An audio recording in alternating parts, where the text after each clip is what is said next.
Highway Inn started in 1947 by my grandparents. My grandfather ran Highway Inn for 30 years. My father took over and he ran it for 30 years.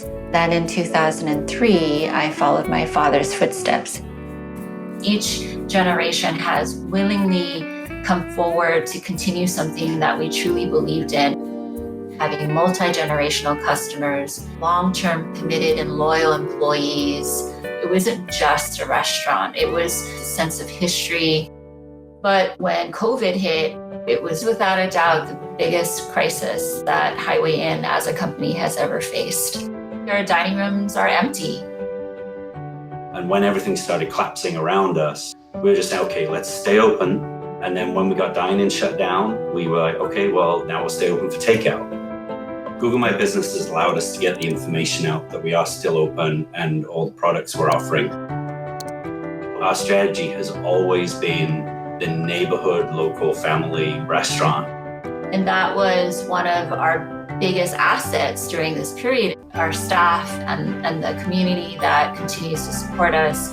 Collectively, they have all been very instrumental in helping us get through this pandemic. So I've been coming to Highway Inn for as long as I can remember, and I'm so glad they're still open. I mean, you cannot beat their food. Despite all the hardships, thankfully we have our community and we are full of hope, and we do see that there will be a tomorrow and we'll be stronger because of this.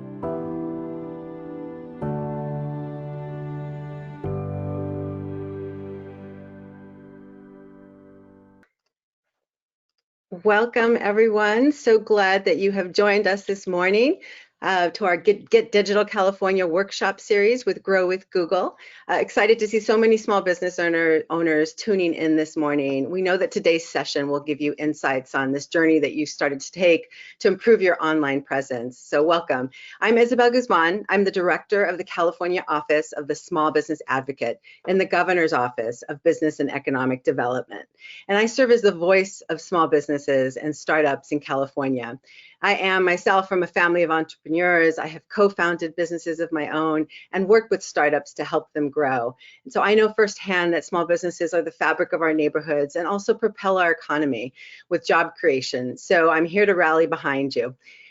I joined the Newsom administration as the Small Business Advocate and built an incredible team to focus every day on providing information and assistance to help entrepreneurs like you better access all the resources available.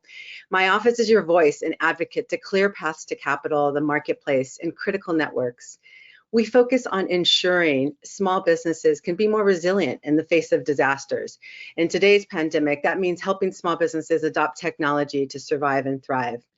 Becoming digitally savvy can help you survive in today's environment, but also build you up for long-term success. What you do today with your websites can help position you for stronger revenues in the future. Many of you are likely here today as you've seen the change with our clients and consumers moving online, and trends show that US e-commerce sales will double to $1 trillion by 2023. So you're on a strong path and we're here to help. During COVID-19, the state of California has expanded recovery loan programs, supported Main Street hiring credits, distributed free PPE to small businesses, and worked to ensure that entrepreneurs like you have a strongly supported network of small business centers with expert advisors to help you start up, manage, and grow. And we proudly launched our new e-commerce initiative, Get Digital California, last week, beginning with these Grow with Google workshop series. So we are so thankful to our partnership with Google as we share their commitment to making sure that the benefits of technology are readily available to all Californians. I wanted to take this opportunity as well to note that, like each of you, you're determined and ready to find ways to adapt to the marketplace, and we stand ready to rally support for you, as I said. So today, as you learn tips from the experts to improve your website, know that you have a partner here at the state, partners in industry like Google and communities that support you. On that note, I'm incredibly grateful to kick off Get Digital California with another strong voice for small businesses in California. And Grow with Google team has been incredible in this journey with us. And so it's my pleasure to introduce the woman who leads Grow with Google, supporting millions of teachers, students, job seekers, veterans, and of course, small business owners, Google's VP of Grow with Google, Lisa Gevelber. Lisa? Well, thank you so much, Isabel. It's so nice to be here, and welcome to all of you. Thanks for joining us today. It's our absolute pleasure to be partnering with Isabel and her team on this important initiative. I'm honored to lead Grow with Google, which is truly Google's commitment to economic opportunity for everyone, which means making sure that the opportunities created by technology can be easily harnessed by all of you. And it really builds on our 20-year history of making, products and services for small businesses to help level the playing field and give you the tools you need to grow. We're incredibly proud that through Grow with Google, we have helped 5 million Americans and American small businesses continue to grow. And we've heard from so many small businesses that, especially in this time of COVID, that digital tools are serving as kind of a safety net, with 1 in 3 small business owners saying that without digital tools, they would have had to, close all or part of their business as a result of this terrible crisis. But what we also hear is eagerness from all of you. 80% of small business owners tell us that they're interested in learning more about how to use the digital tools to help, move their business forward and bounce back. So I wanted to give a quick shout out to where you can find more of our resources even beyond today's session, which is simply by going to google.com/grow. Again, google.com/grow. And there you can find all kinds of resources, as Isabel mentioned, and a special page for small business owners with tons of even super quick, less than 5-minute lessons on how to use some of our most important tools for small businesses. So I hope you'll all take a few minutes to go there and see what we might have to offer for you. But for today, I just want to say again how pleased we are to be partnering with the California Office of the Small Business Advocate, with Isabel and her team, and with the Governor Newsom's Office of Business and Economic Development to host this virtual workshop series. Many thanks to Isabel and to Esther from the Office of Small Business Advocate for everything that you guys are doing on behalf of small businesses across the state of California. So please join me in saying thank you to Isabel, and I'm going to hand it back to her because she's going to introduce a special guest. Thank you so much, Lisa, for your leadership and your team. It's been incredible to work with you. We're especially fortunate today as we have another strong voice for small businesses in California, San Jose Mayor Sam Liccardo. Through his tenure as mayor of San Jose, he has employed successful economic development strategies to attract more businesses to the region. He's also supported small business assistance. And so with that, he's established an economic recovery council to create a plan for reopening of the Silicon Valley, which is so important to our state's economy. So very pleased to have Mayor Liccardo here today. Thank you for joining us. Thank you, Isabel. It's really a pleasure to be with you. And I really want to thank you for your leadership, everyone on your team and the governor's team in launching this Get Digital California campaign. So critically important in a community like San Jose, where the majority of our small businesses are immigrant-led and owned. We know that making that transformation, that leap to the digital, is critical for their survival during this pandemic. And really grateful that the governor's team is jumping in. Also want to express enormous thanks to everybody over at Google on Lisa's team, including Carissa St. Laurent, who I know will be presenting today. We are continuing to do all we can to help our small businesses survive during this very difficult time. If you're in the Silicon Valley area, please get online over at siliconvalleystrong.org, and that provides a lot of resources for small businesses. But we know statewide this is work that we've all got to do together, and look forward to doing all we can to support the governor's efforts to help more of our small businesses go digital. Thank you again, Isabel. Thank you so much, Mayor Liccardo, for your leadership. It's a pleasure to have you here with us. And it's inspiration to our small businesses. All right, let's get started. Welcome Carissa St. Laurent, who is our Grow with Google expert trainer, and she'll take us through the workshop. Carissa. Thank you so much, Isabel. Hi, everybody. I'm so excited to be here with you today to talk with you how to make your website work for you. I started my first business back in the year 2000 when I was living in Los Angeles. And back then, websites were, at least for small businesses, were really just glorified electronic brochures. And now today we have the power to represent our businesses, reach our customers, and do so much more on our websites, which is what we're going to talk about today.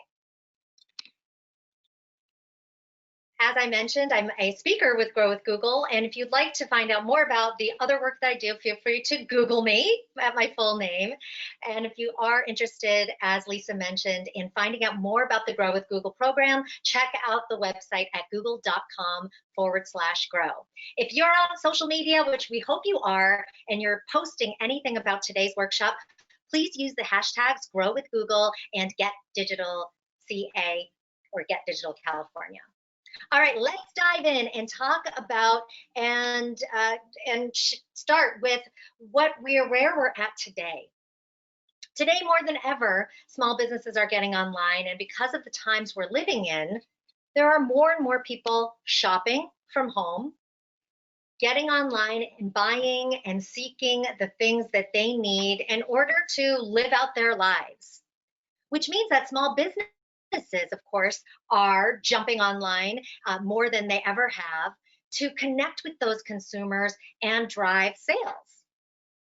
So many of us are doing business from home, and it's important for you as a business owner or the manager or anybody behind the business to make sure that you're updating your business with critical information that people need right now. Today, I had the fortune of running into a fun opportunity of losing power at my house where I'm delivering this webinar from today. So I jumped on the power company's website to go ahead and let them know that we had lost power here. And I'm looking around and there's a phone number. I call the phone number, it's busy, and then I find an online form. Thankfully, I was able to let them know about the power outage through that online form quickly, easily, without having to wait online through a bunch of busy signals because I had a lot of other things I wanted to get to.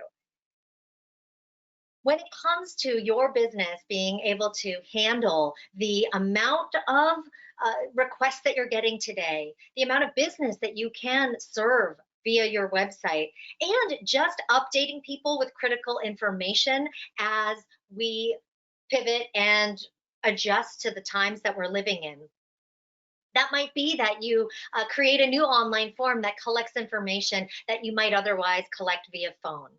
Or that might mean that you just leave a nice video message for your customers that tells them about the state of your business today. Whatever it is that you can do for your business means that your website is front and center now with how you communicate with your customers and how you assure them that you're still there and that they can still do business with you. Most of us, when we think about websites and we think about our websites working, we think about web design. When it comes to web design, really what we're talking about is the overall template for your website. This is the layout, this is the look and feel, this is how the website essentially is designed. That design, however, is only one component of overall web design and the web experience that you're providing to the people that come to your website. But let's just talk quickly about web design and then get into more of the nitty-gritty of what we're here to discuss today, which are the 6 great features or factors that your website needs in order for it to work well for you to help you grow your business. But when it comes to web design, we need to make sure we have at least this look and feel down, which means that there's a consistency among the graphics. There's a consistency with and use of your brand colors, as well as the fonts that can best be seen, but also that represent your brand in the best way possible. Web design is always going to have a header and also typically a footer. And within that header or the top section, that's going to typically include the company's logo, which is clickable back to the home page, as well as the other most important pages that you want your customers to see or that are most important to them.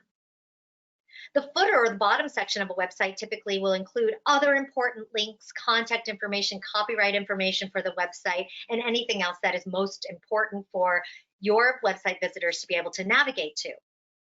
Speaking of navigation, that navigation will typically be in a menu that will either be horizontally across the top of the website, as you can see in the desktop version of the website on your screen right now, or it might be in what we call a hamburger menu that you can see in the mobile version of the website on your screen right now. And the hamburger menu are those 3 horizontal lines and in the top right corner.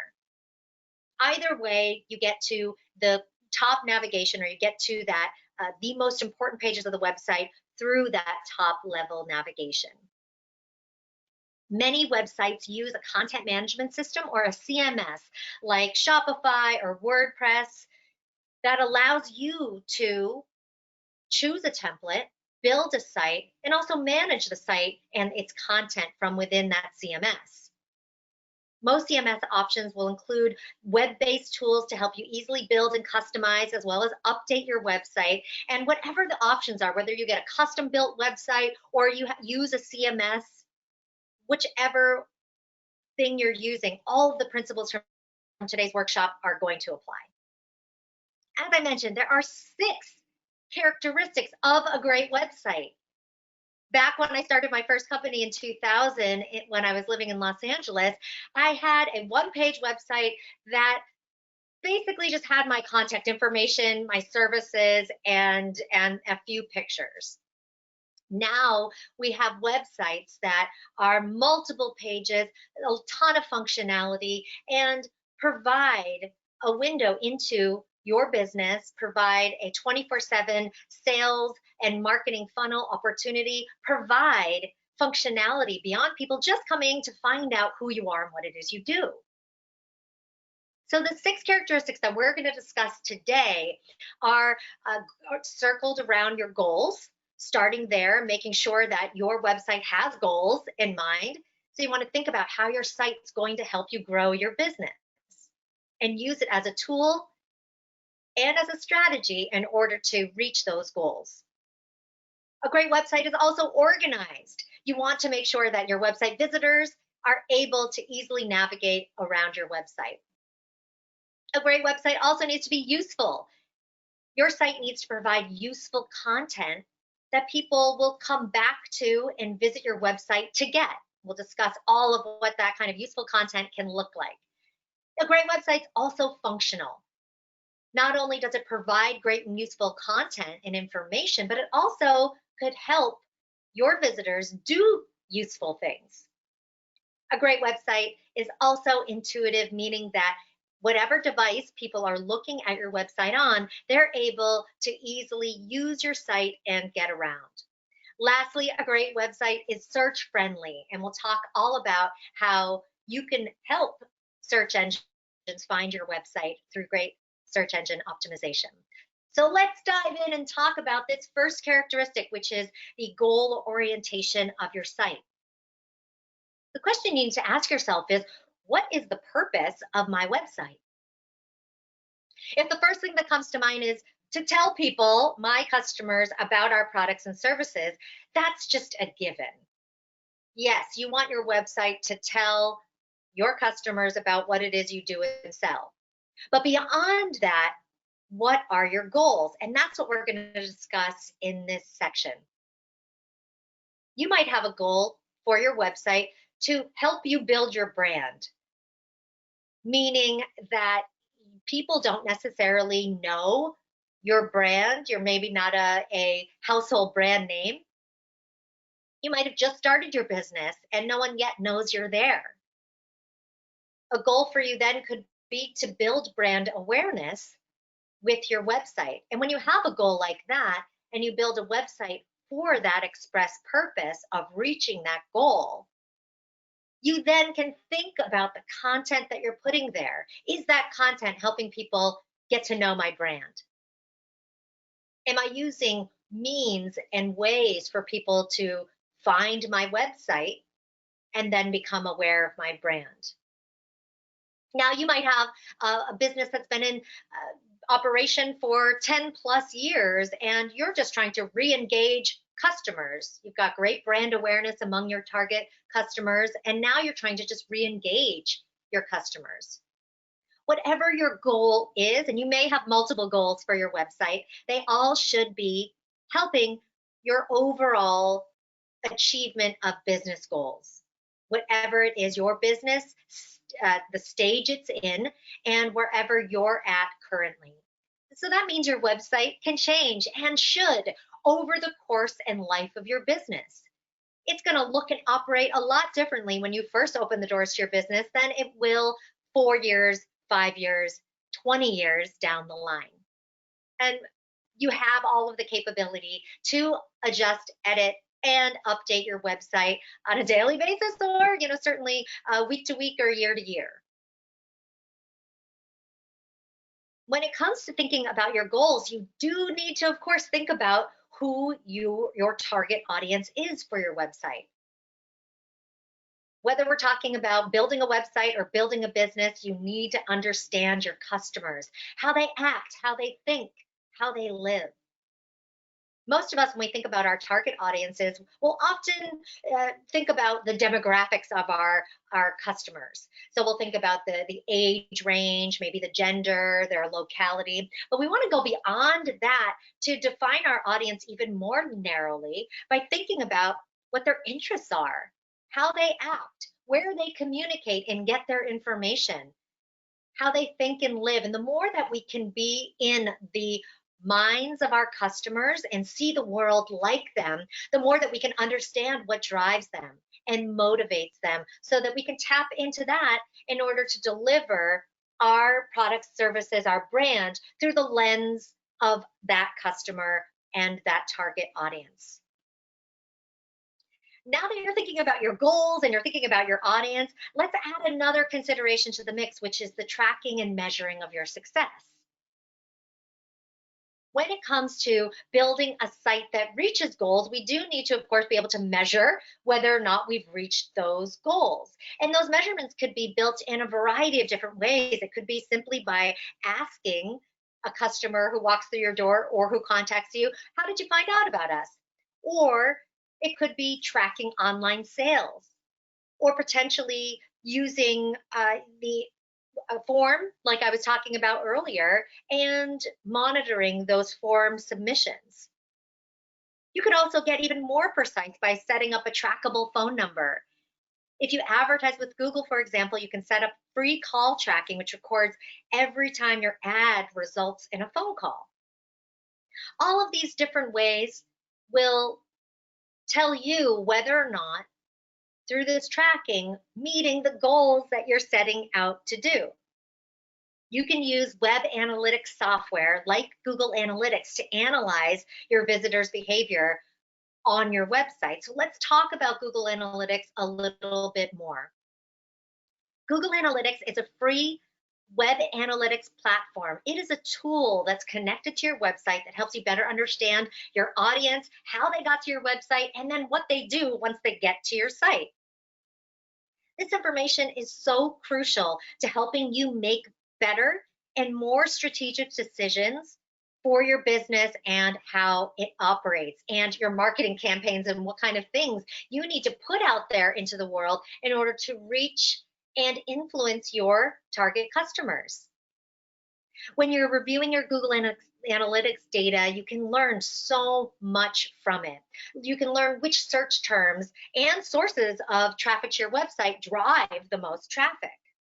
You can see that demographic information I mentioned earlier for your website visitors, as well as your most profitable customers.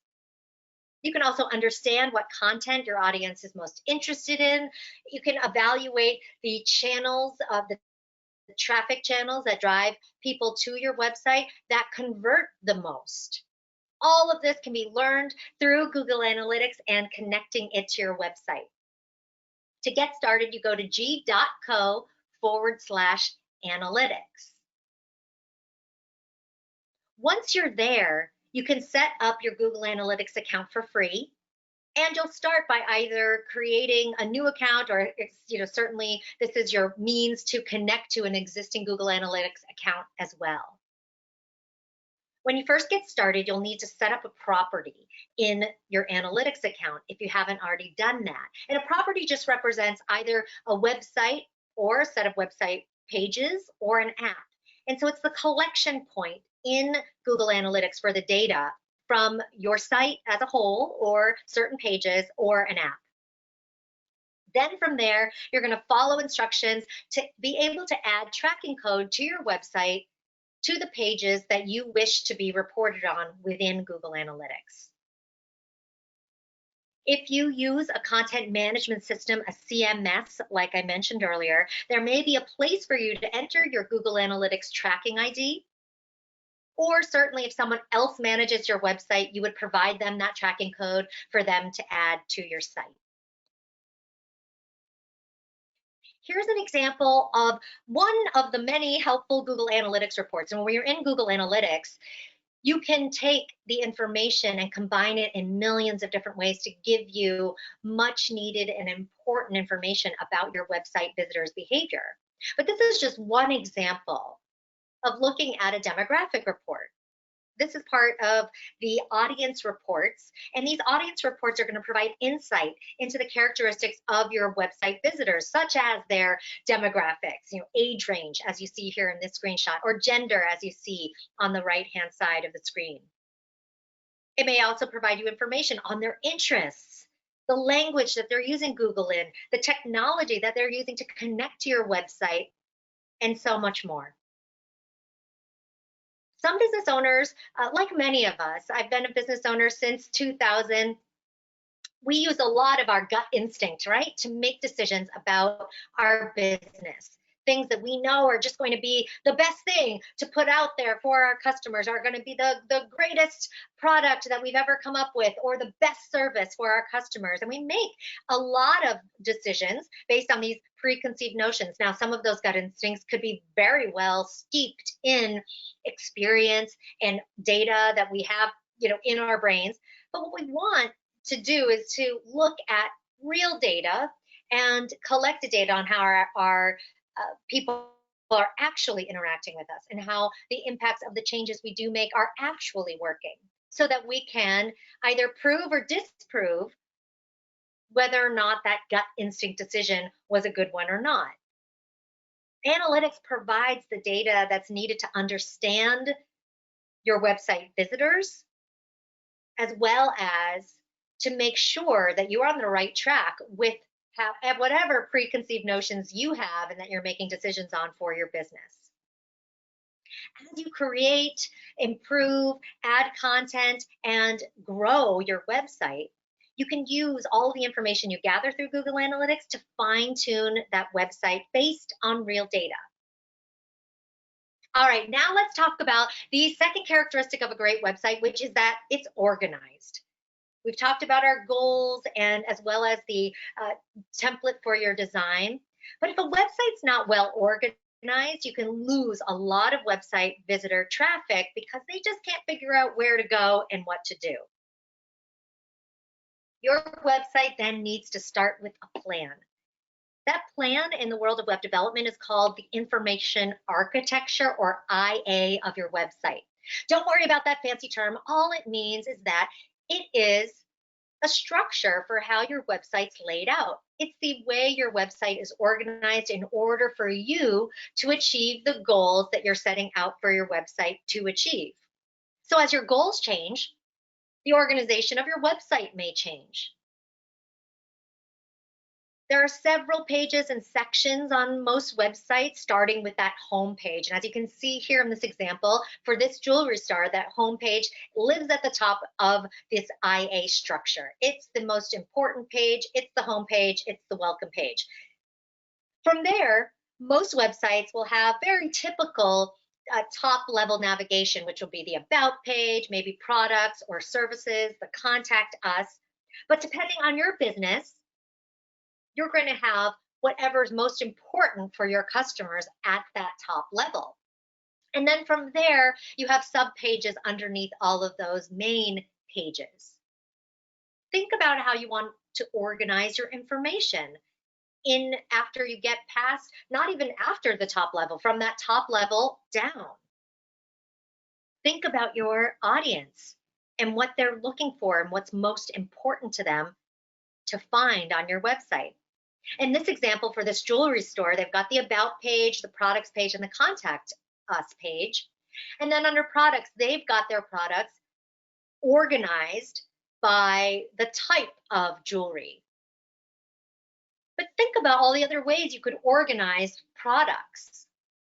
The next level pages under products, rather than divided into the actual jewelry types, could be pages that are divided by price point. Jewelry $10 and under, $50 and more, and then the luxury categories from there. So there are many ways that you could organize a site.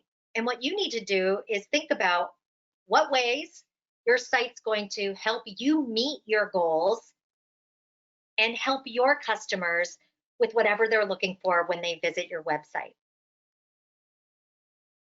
When it comes to organizing your website, you want to use short and descriptive names and labels. Over on this screenshot, you can see from Missouri Star Quilt Company that they've got their top level navigation as these short and descriptive names.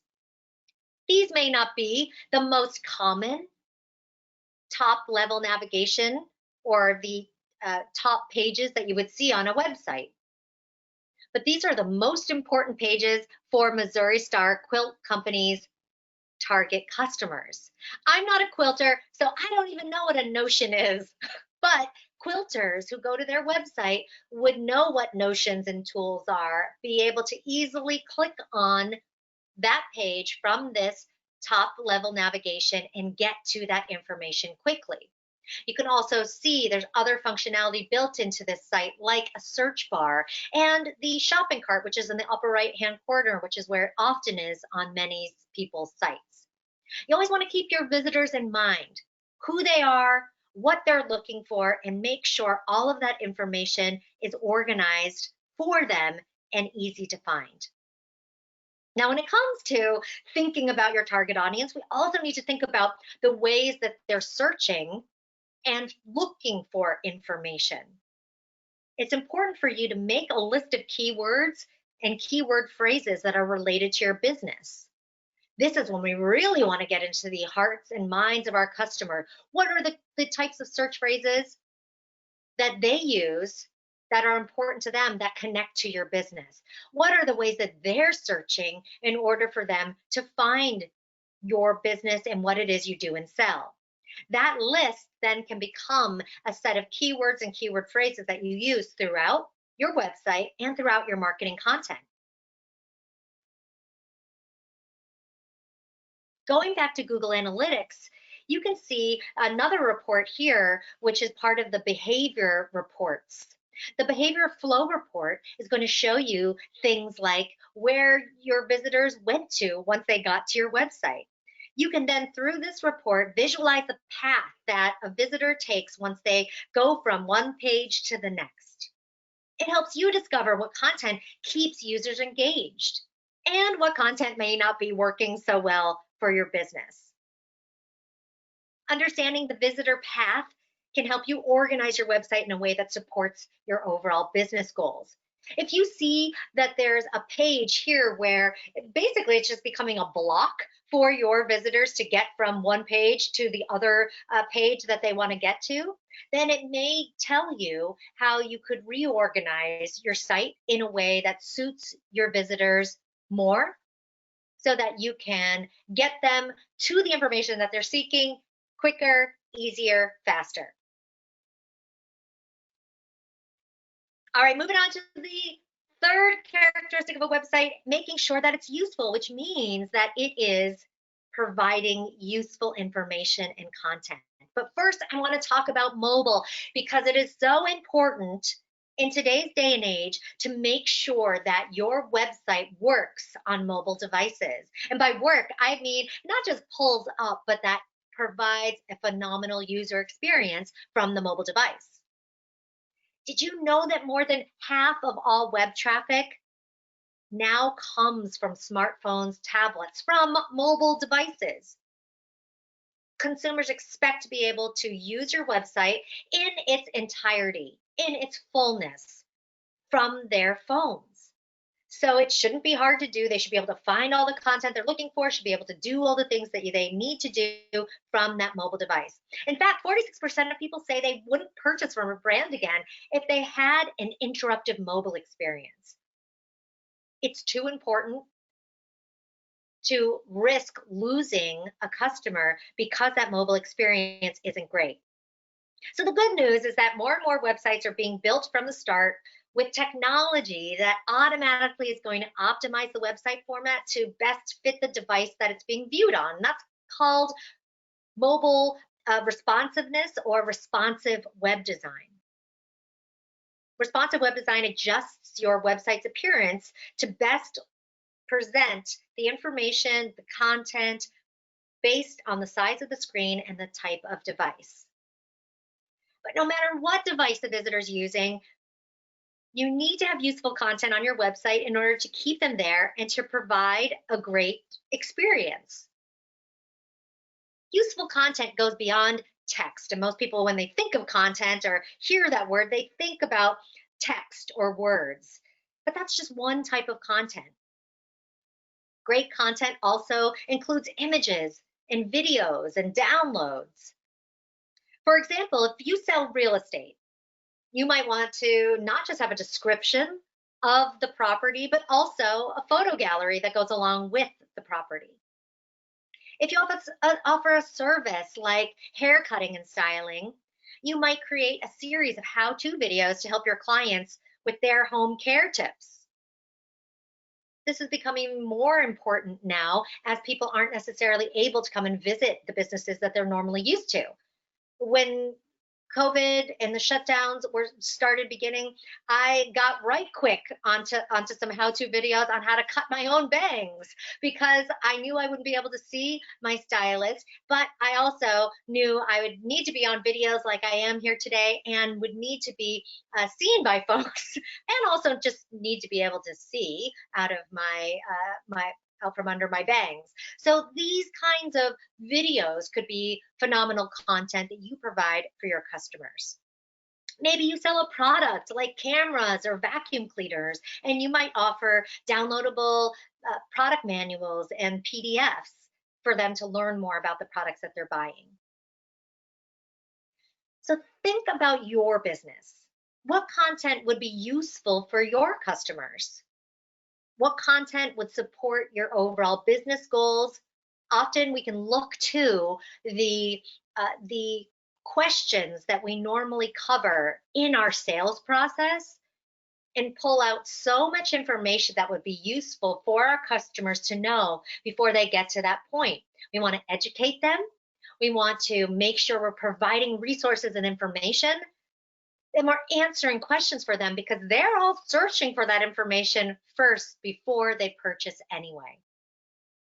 Whenever possible, create original, unique content that you can house on your website, whether that's text or images or videos.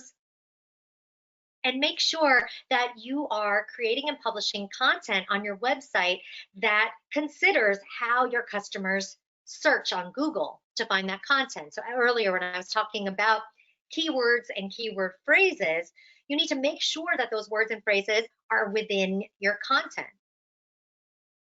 For example, let's say you're a jogger and you're experiencing this mystery heel pain and you're looking for relief. As the business owner, you want to connect to that person because you sell the perfect shoe inserts for plantar fasciitis. That's a medical condition that causes heel pain. But if you're the jogger and you don't know what plantar fasciitis is, let alone how to spell it, then you're not going to be searching online for remedies or shoe inserts to help with your plantar fasciitis. You're probably just going to Google heel pain, which means as the business that sells those awesome shoe inserts, you need to make sure you're using heel pain in the content used to describe the shoe inserts rather than a term or jargon or information that your target customer wouldn't necessarily use to find and connect to your product. If you're not sure how people search on Google or what some of those search terms are for you, Google Trends is a free tool that can really help you out. You can compare search queries, which are the things that people type into Google, and compare the volume of them over time. This free tool will help you really understand the relative popularity of keywords and In this example, you can see that someone's comparing, and this is most likely a yoga studio. They're comparing these two terms, Bikram yoga versus yoga, and looking at the relative popularity of those terms on Google and seeing which one's more popular at certain times.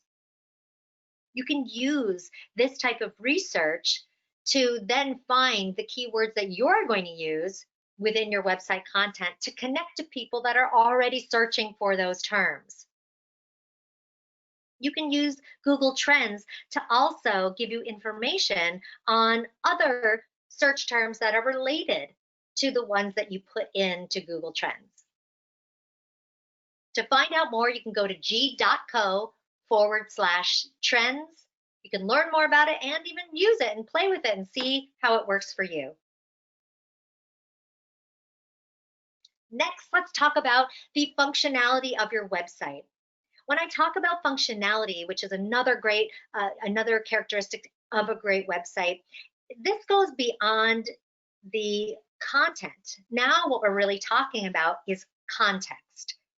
Functionality is what your website can do, the actions that a website visitor could take. So rather than just going on reading a bunch of information, which is also great, you want to have that useful content, you can make your website even more great by adding in different functionality. And that could be a site search bar like what we saw on the Missouri Star Quilt Company's website.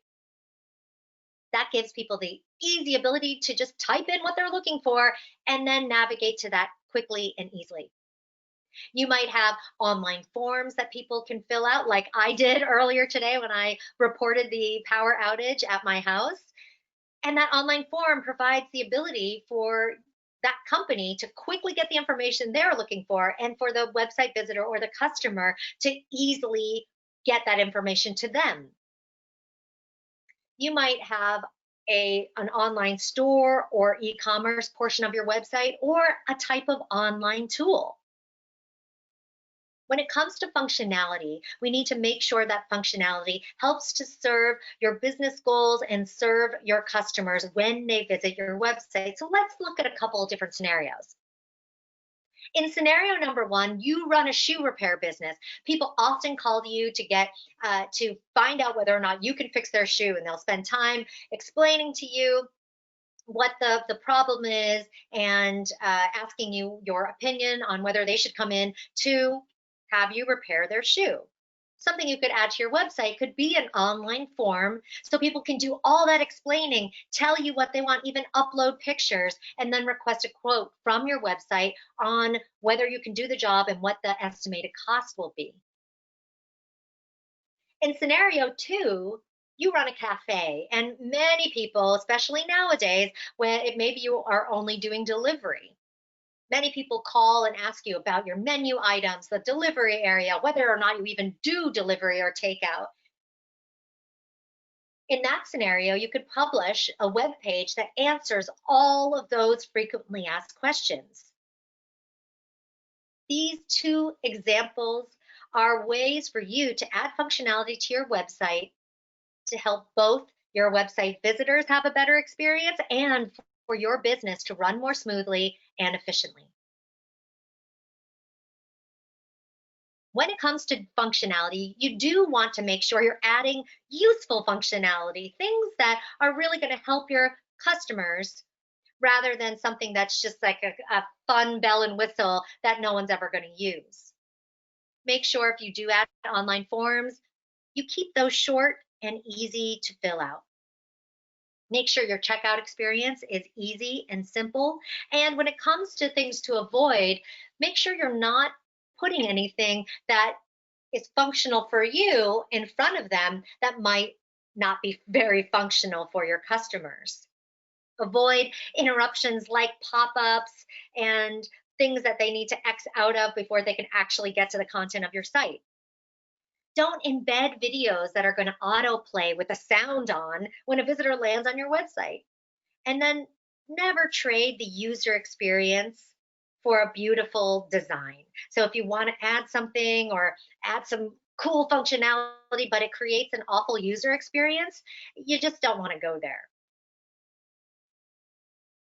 All right, moving on, let's go to the next characteristic of a great website, which is that it's intuitive. We've covered some big topics so far, including your goals for your website, how to organize your website and create a plan so that when people come to it, they can get quickly to the information they're looking for. We also talked about useful content and functionality, making sure that people get awesome stuff once they get to your website, rather than just, oh, there's the phone number, that's what they do, now I'm off this website and I never have to go back.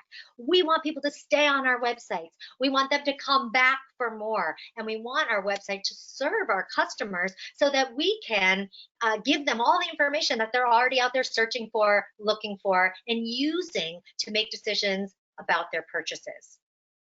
So this next category, our next characteristic about your website intuitiveness, goes beyond just how pretty your website looks and how useful the content might be.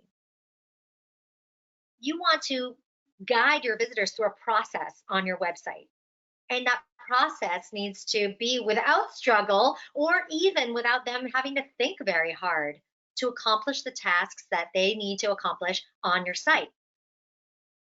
That can be built into the designer experience to have a greater impact when people visit your site. So let's take a look at a few of the things to consider when you're building this type of great experience and intuitive experience. First thing is navigation. Make it easy for people to get around your website. You could do this by potentially highlighting selected items, so the things that they're looking at right now, and having that highlighted. In this example, you can see that the shopping, the page that they're on is highlighted at the top, so people know exactly where they are. Designing your site to have plenty of white space and space between links and buttons that they need to tap will create a great experience. So one, they know where to go, it makes sense, and they also have a great experience because they're not potentially mistakenly clicking one button when they're trying to click a different button. Ensure that all your calls to action can be tapped to take visitors through a flow that you've designed to help you reach your goals. Tip number 2 is around shopping. You can make it easier for customers to shop or even to continue shopping on your site, as well as encouraging them to come back to an earlier page. Notice in this example, the business added the helpful added to cart in quotes. You can see the button that allows customers to continue their shopping. So if a customer came to this site, added some things to the cart, but then left before they actually bought it, when they come back to this website, this site can then tell that customer, hey, you've added these things to the cart, here you can go and look at it and see if you're still interested. You might have a site that offers recommendations for similar products to what someone's shopping for.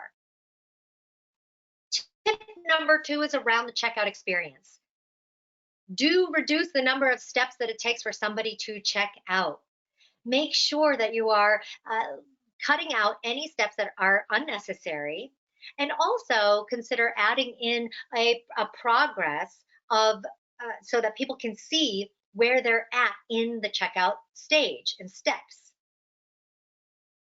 There are some things you can do like offering guest checkout, enabling digital payments and digital wallets to make it seamless and easy for people to have a great checkout experience. If you do have a retail experience on your website, check out the Grow My Store site, which is at g.co/Grow My Store. It's going to provide personalized tips and an evaluation of your online store experience.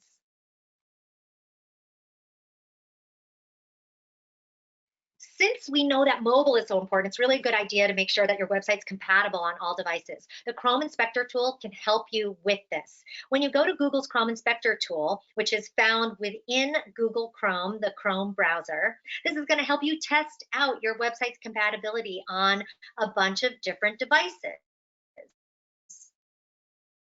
What you're going to do to use the Chrome Inspector tool is to navigate to your website within a Chrome browser.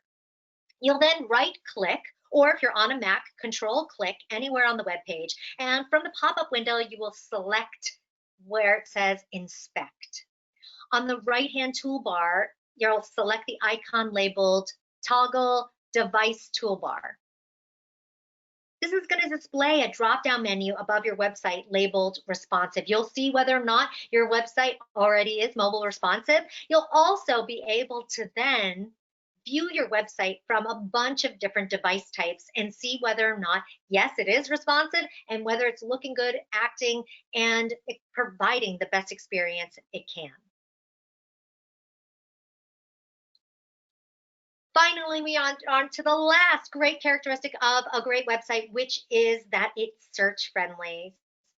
Make sure that you've invested all of your time and resources well by making sure people can then get to your website. If you spent a lot of time building a beautiful site, doing all the things that we've talked about thus far, we do want to, of course, make sure that search engines can find your site and then get it in front of your potential customers. This is where the process of search engine optimization, or SEO, comes into play. Now, SEO could merit its own presentation, its own course, but this section is at least going to give you some quick tips on how to get your website off to a great start. Being findable in Google search results is critical for business websites that depend on visitor traffic. Most people use search engines whenever they're first looking for an answer, whether it's where to go to get lunch today or some product information that you're looking for. 75% of smartphone owners are turning to search to address those immediate needs.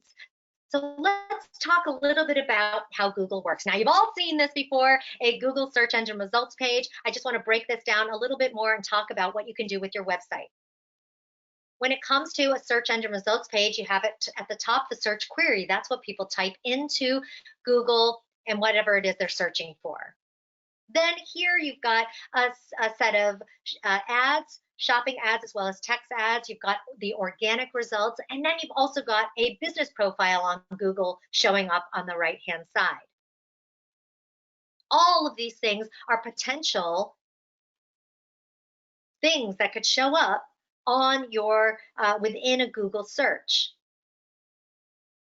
Now, when it comes to your customer searching, you want to make sure that they are able to find your web pages. So let's talk about how Google works behind the scenes.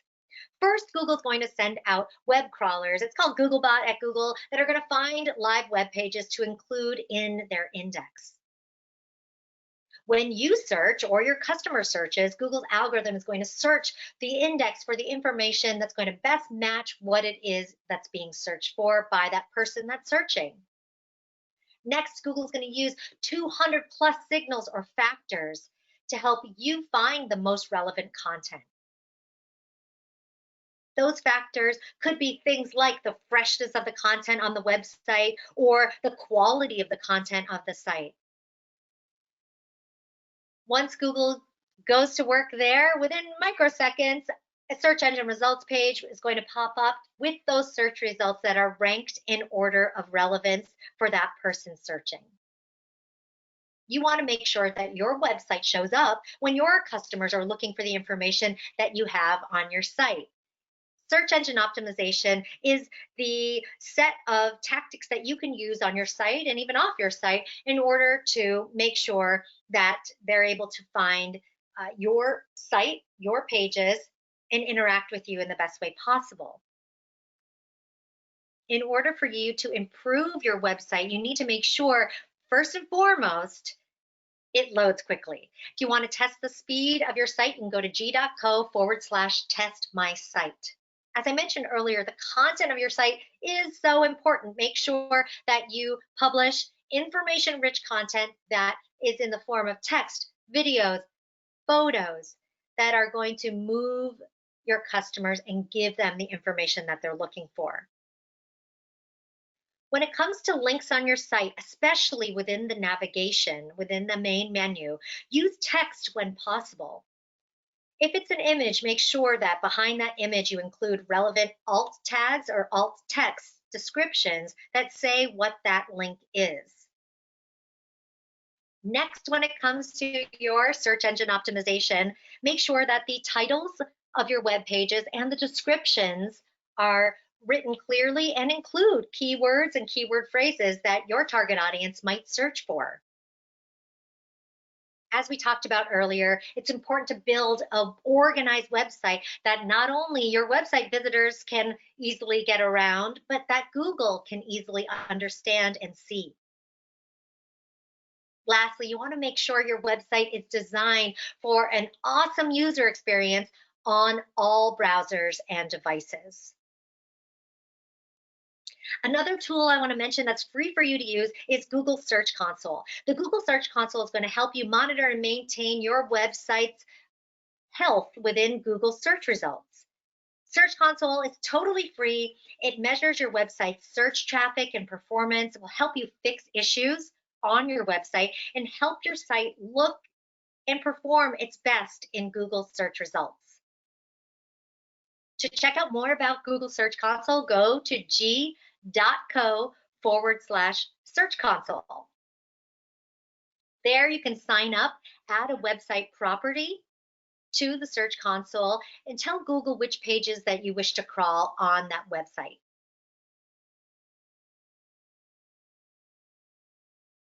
Within Google Search Console, you're able to see different information like performance reports, which will tell you the important metrics on how your site performs in Google search. You'll also be able to use the URL inspection tool, which allows you to check specific URL on your website to see the status of how Google search sees that URL. And then you'll also get information like the mobile usability, which shows the pages in your website property that have usability problems when viewed on a mobile device. There's so much more packed into Google Search Console. I'll let you go there when you have time and check out all of the functionality and abilities there. Let's talk about how it all works together. You've got a great website, but you can't just build it and they will come. You need to have a website that then you drive traffic to, and that's what you use other tools and marketing activities to do. You like Google My Business, which provides a free business profile on Google, or maybe creating multimedia like YouTube videos or Google Ads. All of that effort is going to help drive traffic to your website, as well as everything that you're going to do based on the SEO tips I've given you today. I've shared a lot with you. Let's move on quickly to what your next steps are, and then I can dive into a couple of questions. Make sure that you are making a list of your overall goals. From there, you're going to select and create an intuitive design that allows your customers and your website visitors to easily get around your website. Make sure you plan to create pages and experiences that are going to serve your customers, provide them useful content and functionality that will keep them coming back for more. And lastly, make sure that your website is search friendly so that search engines can find your website. So therefore, your potential customers will be able to find your website. There are more resources to be had. There's plenty more to learn from here. Google Primer allows you to download and access a bunch of free lessons that are quick and easy. Lisa mentioned this at the beginning. You can go to yourprimer.com or go to the Google Play or the Apple iOS store to get this free app to access these free business and marketing lessons. If you're interested in the learning Google Apps for Business in a professional sense, go to Skillshop for your free training as well as certification opportunities. Check that out at g.co/Skillshop. If you're interested in learning more, because there's always more to learn, check out the Google On Air workshops at g.co/GrowOnAir. There are YouTube videos, and there's a YouTube channel for all of the quick help videos that Google's compiled for small businesses. So if you want to learn all about Google tools and the new features and frequently asked questions, go to g.co/grow/quick help. I'm so honored to be here on behalf of Grow with Google. I hope that you learned a ton of information on how to make your website work for you. If you want to check out more about Grow with Google, go to google.com/grow. I'm going to jump now into the Q&A and see if there are some questions that I can answer here that have it already been answered by somebody else on our team?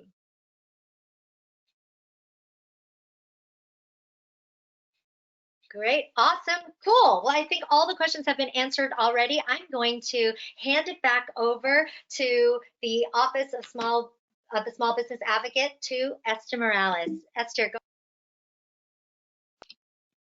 Thank you so much, Carissa. And hi, everybody on the call. My name is Esther, and I'm with the California Office of the Small Business Advocate. I know that we're a little bit past 11, so I'll be quick. All of the resources that you see right here in front of you will be emailed to you in a follow-up email. So take a screenshot if you like, but you know that you'll get them. Just to let you know, there is an office at the state level that is looking out for you, that is working around the clock to make sure that you have the resources that you need at this time. One of the things that we're really excited to announce is that we have a Get Digital California initiative that we have been working on. And the first component of this is with Grow with Google. You can find out more about what's coming up next at business.ca.gov/GetDigitalCalifornia. This is our initiative to support as many small businesses as possible to get online, to gear up for the holiday shopping season. So we have exciting things coming up. And I know that Carissa mentioned one of the resources that Grow with Google has is a whole module on how to use YouTube to market your business. And we have another workshop coming up next week on October 7th at 10 a.m. So if you go to Get Digital California, that website, you will find out how to register there. Additionally, I do want to let you know that if you need more information about industry guidance around reopening or finding your county status, the Blueprint for a Safer Economy is highlighted on our website. The link is there. And you can also email us always at business.ca.gov/Zendesk with more questions. And that will be emailed to you as well. You don't have to remember that. Additionally, in July, we had a campaign that we launched with offers from corporate partners to get you more free and discounted e-commerce tools. Those offers are located at our Shop Safe, Shop Local website. Again, it is business.ca.gov/Shop Safe, Shop Local. But most importantly, the state funds small business centers that offer free and discounted consulting, one-on-one tailored advice and consulting on business models, access to capital, and more. If you want even more support in implementing what you have learned today, I would highly encourage you to check out business.ca.gov/centers and find a center near you. The advisors and consultants are ready to work with you to implement everything that you've learned today. And finally, you can follow the California Office of the Small Business Advocate online, Twitter and Facebook, and look out for our Instagram handle, which we'll be launching soon. All of our handles are at California OSBA. And finally, a huge thank you to our local and regional partners listed here. That's it, and hopefully we'll see you next week. Thank you so much, Carissa. I'll turn it back over to you. Great, Esther. Thank you. Thank you so much for joining us. I'll look forward to seeing you all next week for our presentation on how to use YouTube to grow your business. Thanks all. Have a wonderful rest of your day.